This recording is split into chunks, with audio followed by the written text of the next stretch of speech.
In today's episode, we're looking at an important urban challenge. Where should we put the next electric vehicle charging station? So as EV adoption grows, cities like Toronto need to make a better, smart or data-driven decisions about charging infrastructure. And in this video, we will use open geospatial data with exploring the potential of some of Python libraries such as GeoPandas, Shapely, NumPy to find gaps in charging coverage. So by the end, you will see how we can highlight neighborhoods that are underserved, and we rank the best regions for new EV chargers.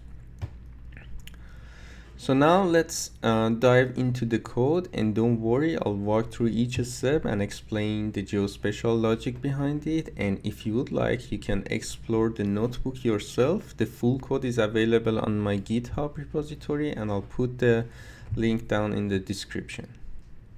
So we start by loading three key data sets: the city regions or city bars of Toronto, the location of existing EV chargers, and the population data. And we need to have population data for each region. So these layers give us the geography and the car infrastructure and also the demand side. So after that, we need to check coordinate systems. So I downloaded these data sets from open portal of City of Toronto, where they usually put the coordinate system of the data set. But if you're willing to test it for another region or another city or country, please make sure that you have the exact coordinate system for the data set. So one critical step in geospatial analysis is knowing the operation that you're planning to do on your data set. If you're dealing with distances, in our case, we want to find the distance between, let's say, the centroid of each region to the existing EV charging stations. And it doesn't make sense for us to use, let's say, degrees, latitude and longitude to find the distance. It's better to convert it to another coordinate system, which I'll show it to you in next few minutes. However, converting or going from one coordinate system to another coordinate system, which we call it projection, is another topic where I think I'm gonna create a separate video for that, but here I'll briefly talk about it. So the next step in the code is to, of course, we can visualize it. We can, using matplot library, we can visualize the boundaries of the regions and also the existing charging stations. So after that, we need to do a projection for our coordinate system. We can use one of the functions inside GeoPandas, which is called 2CRS or 2 coordinate reference system, where we want to convert our degrees or latitude longitude to meters because we want to calculate distances. So we do the projection in here, and also instead of using the entire region, we calculate a representative point for each region. So these points act as the center, and we will use to measure how far residents are from the nearest EV charger.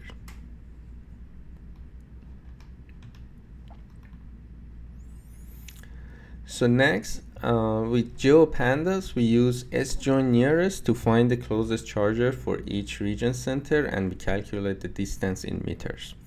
So if a region has no charger within 5 kilometers, we identify it as underserved areas. So to make the analysis more realistic, we combine distance with population. And the idea is very simple. A highly populated region that is far from a charger should be prioritized. And we normalize both distance and population, and then we compute a weighted gap score. So the gap score, in the gap score, 70% is related to distance and 30% is related to population. And after that, we can visualize the results. And regions are shaded by their gap score, and with darker colors showing greater need, and existing chargers are plotted as points.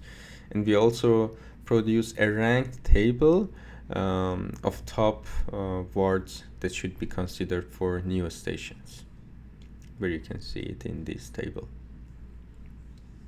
So before recommending exact site, I'll check if my table has a common area field, such as neighborhood, ward, district, because we may call them different in different data sets.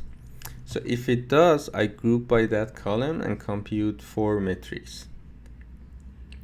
The mean gap score, the median gap score, and the average distance to the nearest charger, and also the number of regions. So this gives me a ranked table of which neighborhoods are systematically underserved, not just single tract or region outliers. So if there isn't any area column, I'll skip this step and we stick to the tract level insights. So next, I want a quick visual of the worst served regions, and I take the top 7 by gap score, and we assign rank, and we draw them directly on the map with the numbers. And darker means more underserved, and we add charger points on the map, and the numbered labels make it easy to point to specific regions. So a straight line distance is a good first look, but we need to include road networks, because the drive time is very important. And here we switch to drive time with OSMNX, or OpenStreetMap Network X. So first I take the union of the region geometries to define the study boundaries, and then I download the drivable road graph from OpenStreetMap and project it to metric coordinate systems, so times and distances are meaningful.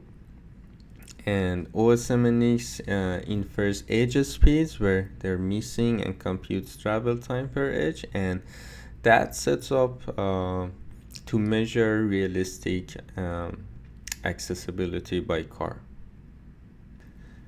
So charger data isn't always clean, and sometimes we need to do some pre-processing, and we need to get multi-point lines and polygons in the same format or geometry. And here I standardize everything to points just for simplicity, and I make sure that they're in the same coordinate system with the road network graph, and I also export multi-part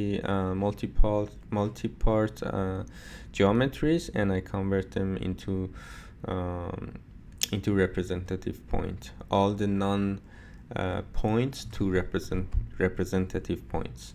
And we drop any invalid inputs or points, and this normalization step prevents error and when we are snapping to the network, and avoids overcounting of the chargers.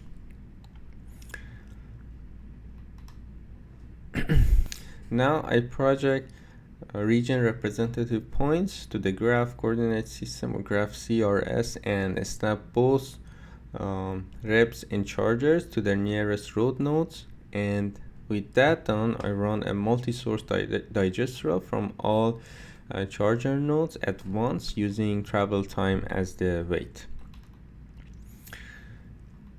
Then, to prioritize fairly, I combine time and population. So I normalize drive time to a scale between 0 and 1 with a 15 minutes cap, and anything beyond 15 is treated as maximum need.